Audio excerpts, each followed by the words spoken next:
How you doing, and welcome to my channel. Now if you enjoy this kind of content, guys, please don't hesitate to hit that like and subscribe. Now today I'm having a look at the Sideshow Collectibles IT from the 1990 movie. Just taking a quick look at the box, you can see on the cover it is made to look like an old VHS cover. It has the classic IT at the front, and at the sides there are the edges. You can see it's kind of tethered and weathered to, make it look like an old kind of blockbuster VHS rental. And at the side it says IT and the Warner Brothers logo, and then on the back we have images of the figure to make it look like, scenes from the movie with a whole monologue on the back, which I really like. I do really like this idea of making these look like old VHS covers. It's no complaints whatsoever. But moving on, actually this is in a slip, so I will take the slip cover off if I can just grab it off with one hand. And there we go. You can see the figure in the box there and Pennywise written on the front, and then just moving it around. It is in theme with the colour of the outfit he's wearing, where those blue and navy stripes looking like the sleeves of his clown outfit. So just giving the figure a quick pan before we get into the accessories and then move on to the head sculpts. At first impressions, I am very impressed with this so far.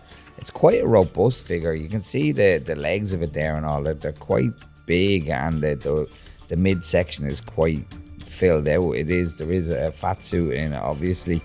But it is quite a solid piece, not solid piece, it's a fat suit, but quite a big bulky piece, should I say. And I think personally this figure is only going to appeal to a certain age group or a certain audience, because we do know there was a remake done a few years ago, and Bill Skarsgård, I think it was, that done it, that played it, and he did do a very good job, and he has become it to a lot of people, or a newer generation.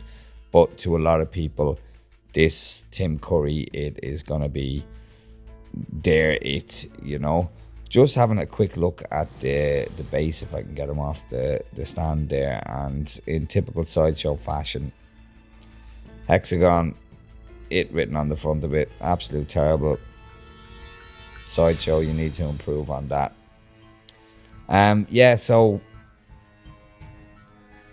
as I said, Tim Curry, a lot of people are going to, are going to think that the Bill Skarsgård one is their it, and I can't see the sales of this going through the roof, to be honest with you. But to me, Tim Curry done an absolutely fantastic job when he played it, and he scared a lot of people for a long time. The movie itself, the second half of the movie is very topsy-turvy, very edited not very well, so it did lose a lot of its audience. But like I said, Tim Curry wasn't actually the first choice. I think he was like the fourth choice. I think the first choice was Roddy McDowall, and then there was Malcolm McDowell, who was in the run-in for it, and then, believe it or not, rock legend Alice Cooper was in the run-in. Anybody who's read the book knows that the book is far more dark, far more gory, a lot more deaths, a lot more adults die in it. And Tim Curry apparently was so creepy that all the cast avoided him on set. He was that creepy in the role.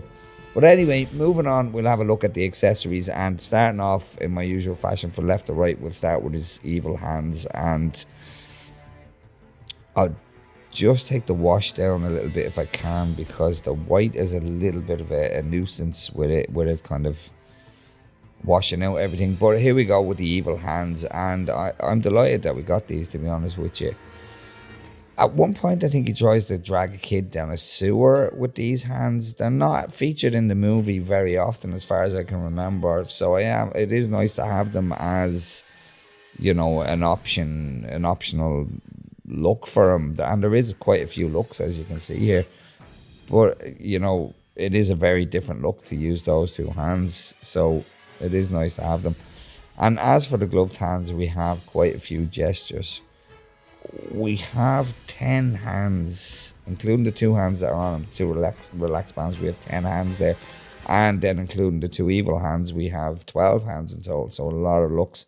But having a quick look at some of the hands there, if I can get focused, and you can see some of the gestures are quite unusual. If I recall, he used this gesture. There's a right and a left hand in this gesture as well, and I recall for some of the promo pictures he was using this gesture, if I recall correctly. And then we have open palmed hand there. We have another gesturing hand there and a pointing finger. And then we have a hand here for holding the balloon. And as you can see there, it has a hole just in the top of it there for popping the balloon into. Now I've had to actually get a micro screwdriver and push it in there and open up that hole more because I couldn't get the balloon in. So yeah, so that's something to bear in mind. You can see the details of the string there all wrapped around the fingers. My only gripe is no wash. I think a wash in there would have made all the difference with separating the details. And then we have this one here for, I think it's just for holding the balloon if you don't want to have the string hanging down. I think, I'm not sure. Oh, for holding the boat maybe. Yeah, it's for holding the boat. That's what it's for. And then we have this hand here, which has, we may as well look at this while we're looking at all the hands. This is actually molded all in. The balloons are all molded in, which is really, there's a bit of a blemish on the front of mine there on the knuckle, but it's all molded in. There's no futzing about trying to load all of those balloons in, those 3 balloons. It's all one piece, all one mold. All the balloons are all actually attached together, and looks really, really good. And just speaking of the balloons there, you can see the balloons look really nice. You can see that they're all attached by a metal bar, a solid metal bar, and they look real enough to me. They look really nice. You can see the ties on them there all off to an angle like they would be on a real balloon, and when the light catches them, they really do look like a balloon. There is a little seam line you can see there running up them, a very, very faint seam line. It's not a deal breaker, and if you angle the balloons at the right angle, you know, you don't see the seam lines. But we'll have a look at this in the pictures a bit later on. And then we have the single yellow balloon, which I think is more featured in the movie or the promo pictures, if memory serves me correct. Long time ago, guys. And then we have George's boat. Now, correct me if I'm wrong, guys, but the way that it knew George's name was because George's name was written on the boat. And George's name is not written on this boat. Is that a missed opportunity by Sideshow there? I'm pretty sure it's a missed opportunity. And then we have head sculpt number 1 there, the smiling head sculpt, which is quite nicely detailed, quite accurate. And then we have head sculpt number 2, which is the evil, nasty head sculpt, which again is quite well done, quite nicely done. So that's it for the accessories. So without further ado, I suppose we'll move on. Oh, actually, just while I have the head sculpt there, I want to just point out one thing. If I can get focused in there, you can see the scar there on the neck. Now, it just so happens that I have the Sideshow Clint Eastwood collection and the William Money figure, and that is the identical scar and neck as the Sideshow Collectibles William Money. That is the William Money body, 100%. It even has the rubber upper tech, you know, that they used for the body for the Clint Eastwood figure. That's, as far as I'm concerned, that's 100% the William Money body with a fat suit on it. So anyway, here we have the Pennywise figure pretty much straight up as he comes out of the box. And just moving in on his shoes from bottom to top in my usual fashion. we'll have a look at his shoes first. And straight off the bat there, you can see all of the body is white, the whole body is white, the legs are white as well.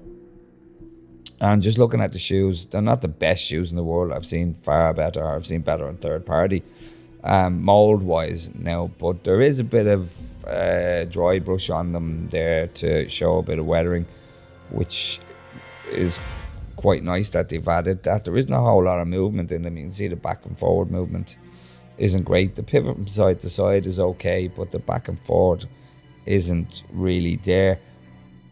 Not that you'd be putting them in, you know, mega dynamic poses anyway, but and as you know, it doesn't really need the detail in the shoes either, because this flared bit actually goes over them, and in typical kind of clown outfit fashion, you know, it does look the part, and you can see there is a shine off the design that goes around it, and it does look really nice. It's not just a matte colour, it's like a metallic-y kind of shine off it, which I'm pretty sure is accurate to the movie. I'd have to look back. But there is no weathering on them overall, and I'd like to think there at the bottom of those trousers there should be a little bit of weathering.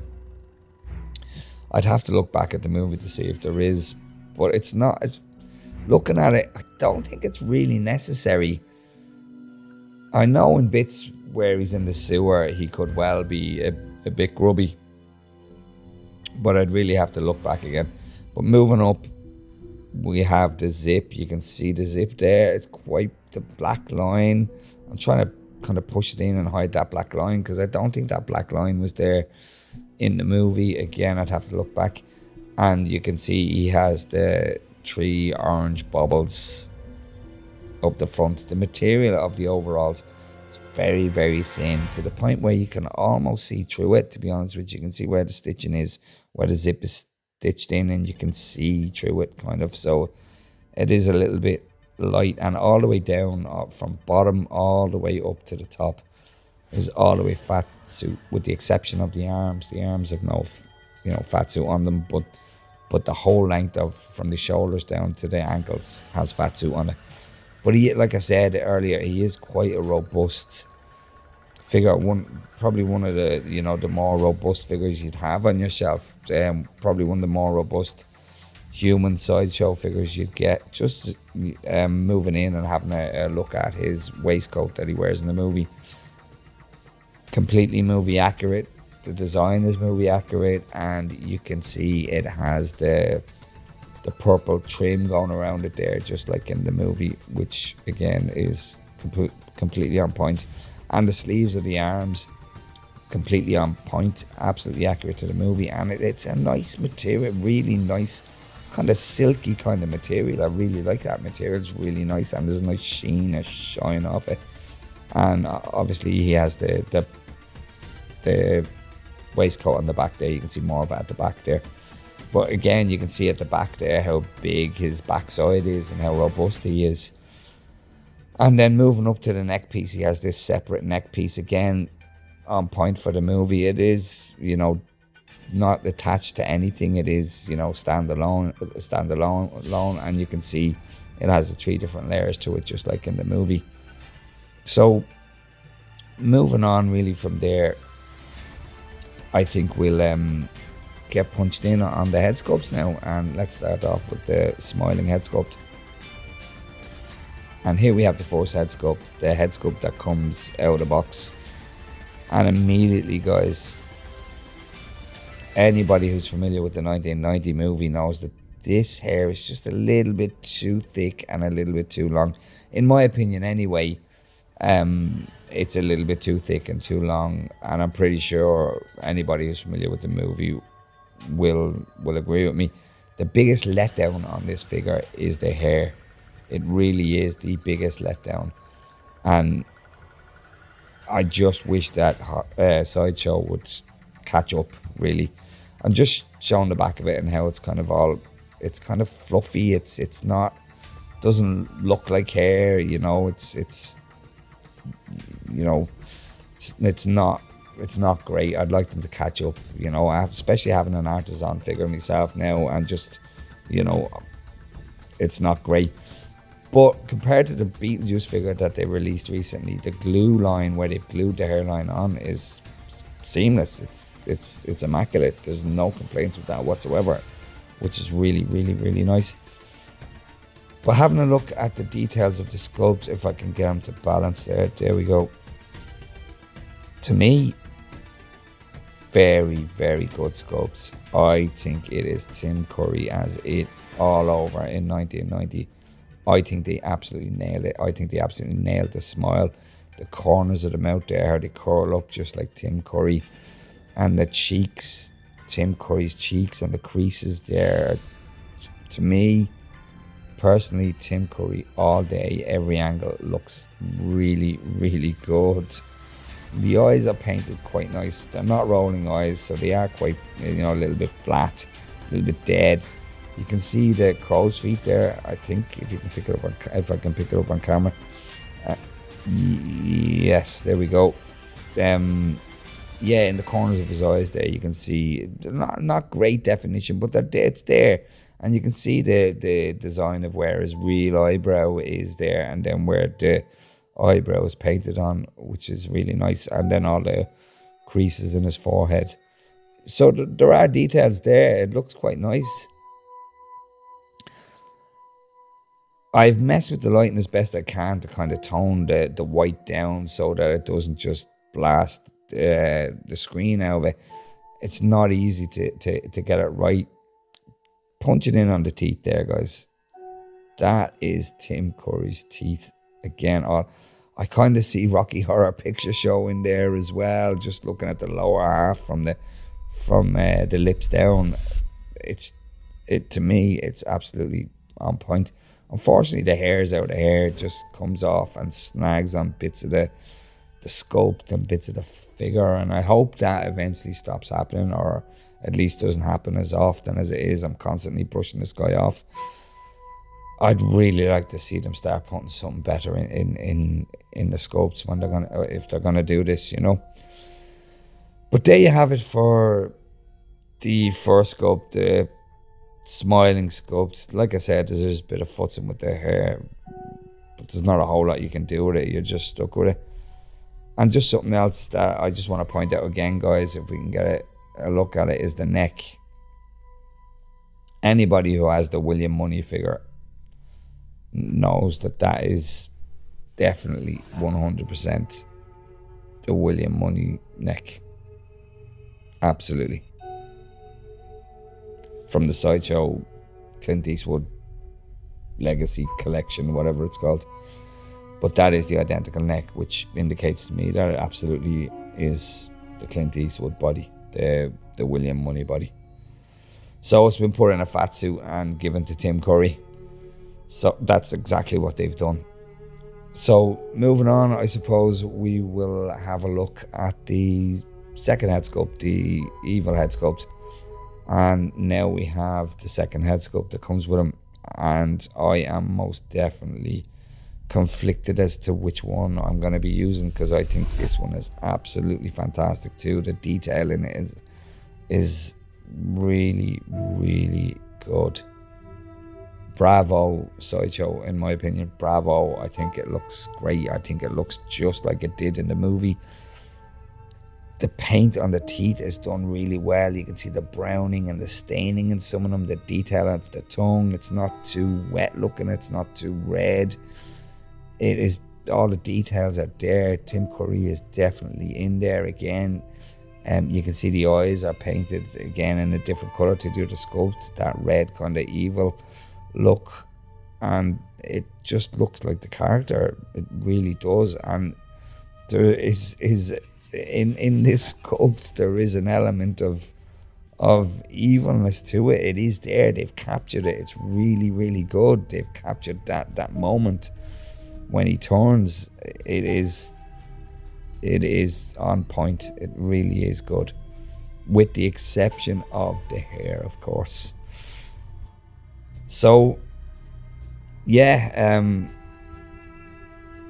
that's it for the sculpt, I suppose. We'll move on, and I will put up some images and Again, guys, if you liked what you've seen, please don't hesitate to hit that like and subscribe, and keep your eye out for future content. Thanks very much and take care.